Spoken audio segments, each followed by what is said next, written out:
Est-ce qu'on est prêt pour le combat principal de la soirée?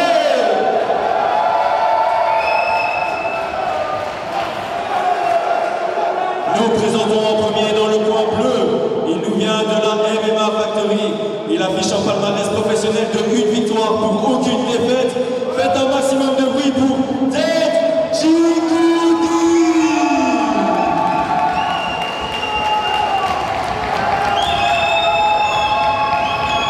Dans le coin opposé, dans le coin rouge, il représente la Malaysia. Faites un maximum de bruit pour Masai.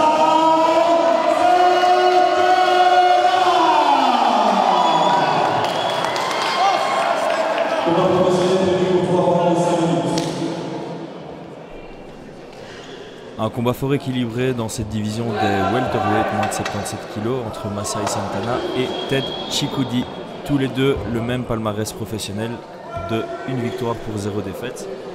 Il y en a donc un qui connaîtra sa première défaite ce soir et l'autre qui passera à 2-0, à moins d'une égalité.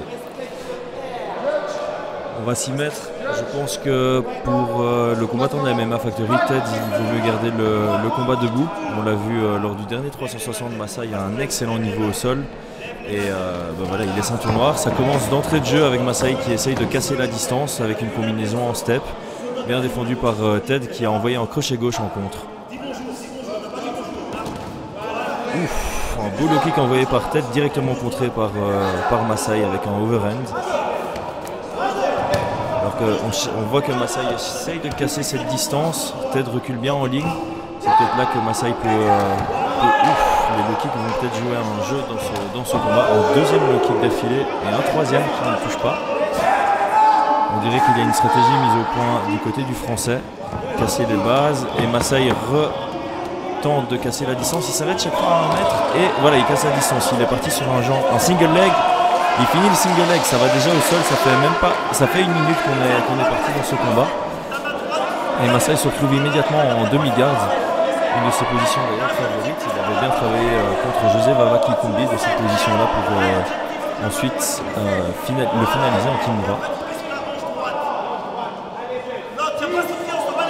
On voit un genou au niveau des côtes de la part de Masai, quelque chose qu'on voit très peu souvent et qui est pourtant fort efficace. Ça va jouer la pression, on voit que Ted essaye de se relever du côté de la demi-garde. Il essaie de créer de l'espace pour reprendre la garde en poussant sur la nuque et ça permet à Masai de récupérer une position un peu plus haute dans sa demi-garde.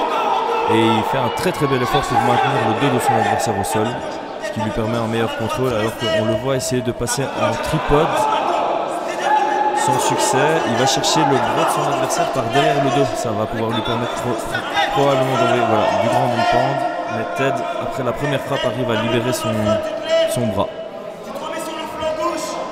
Ils sont maintenant contre la cage qui peut être à l'avantage de Ted pour sortir de cette position, mais également à l'avantage de Masai en cas de grand non-pend. Il faudra juste bien gérer l'espace ici.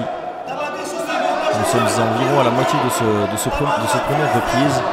Masai est toujours en position dominante et il commence à travailler son grand non-pend tout en maintenant la demi-garde, malgré les nombreux efforts du français de sortir de cette position, d'essayer de se relever.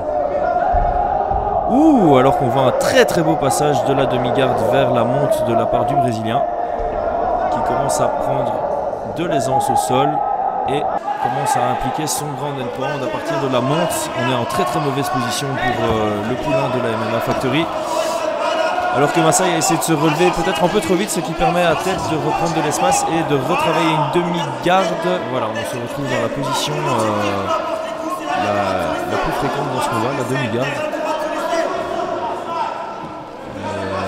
Masai applique toujours une belle pression avec ses épaules et il monte son bassin, ce qu'on appelle le tripod. C'est un concept plutôt fort utilisé par Maia, Demian Maia. On voit quel dégât ce dernier fait d'ailleurs en MMA pour le moment. J'aime beaucoup les coups de genoux aux côtes en grand non-pend de la part du Brésilien.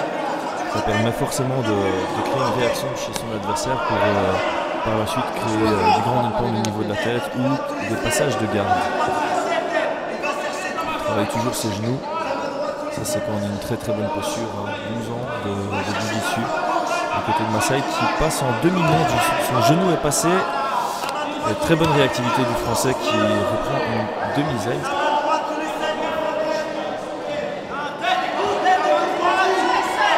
On voit qu'il y a énormément d'efforts de part et d'autre du côté défensif. Alors qu'on se relève, mais Masai prend immédiatement le dos. Et il part sur, en parlant de Damien Maillard, on dirait qu'il part sur le sac à dos. Il a un genre de arm triangle, il n'a pas le bon nom. C'est entre un arm triangle et un rear naked choke avec le bras. Il essaie de mettre les deux crochets. Il transpire, ça va être un avantage de Ted qui permet de retourner l'action. Et Ted a envoyé du coup Masai au sol. On est dans un scramble. Et Masai qui retourne via un single leg. Ouais, ça c'est un beau crochet en grand pound de la part du Brésilien, de la Malicia. Et un beau sweep du Français qui reste debout, il prend le risque de rester face à son adversaire. Qui, encore une fois un scramble, et c'est le Français qui finit en top contrôle. Et étonnamment, ou pas étonnamment, en tout cas il part sur un dark choke. Et on se retrouve en position de sprawl pour le Français qui va chercher probablement le grand pound. Ouf, ça s'est pas touché. Je pense que Masai a eu un rhume.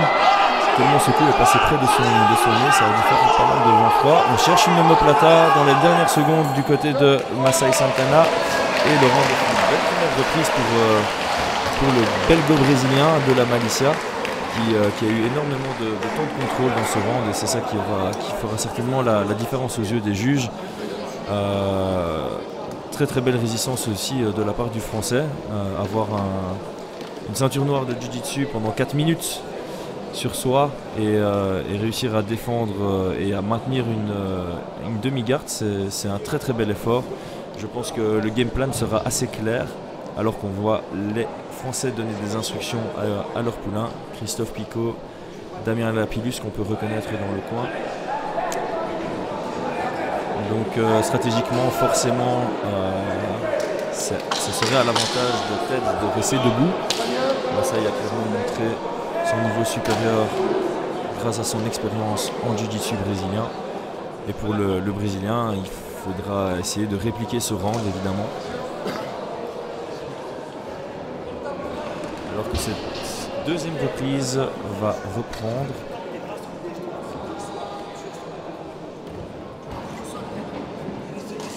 Les athlètes sont prêts. Les portes sont fermées. L'arbitre est prêt et on va reprendre.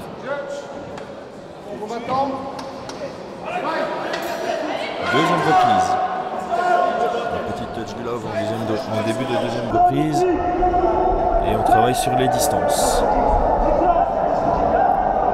Alors que ça glisse du côté au centre de la cage, on dirait. Low kick et Masai vient directement chercher le dos. De nouveau, c'est très très mal parti pour le Français. Masai dans le dos. Qui part devant pour finaliser son double leg, très très bien joué.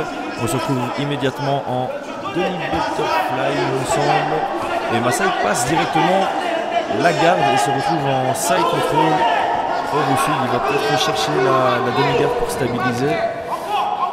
Et Ted semble un peu désespéré, mais immédiatement les deux épaules au sol et se retrouve pris en monte.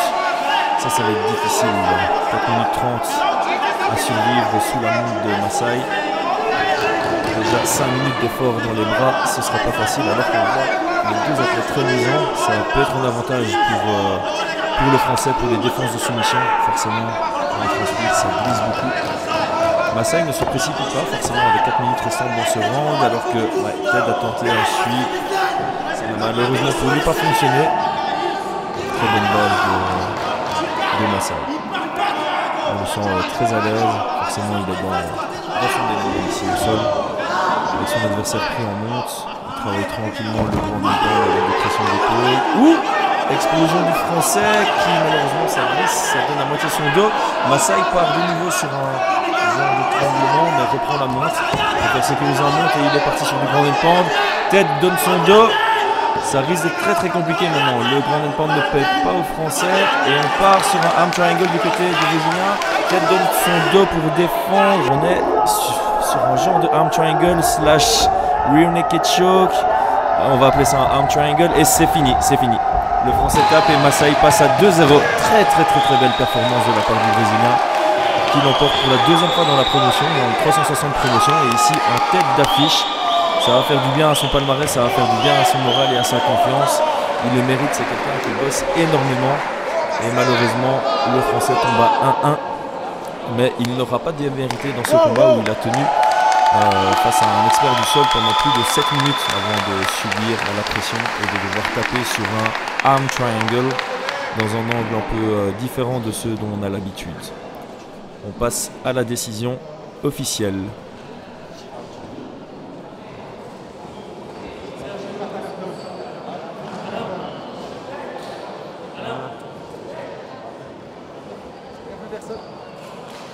Est déclaré vainqueur dans la deuxième reprise après 2 minutes 3 par Gaga Katamé.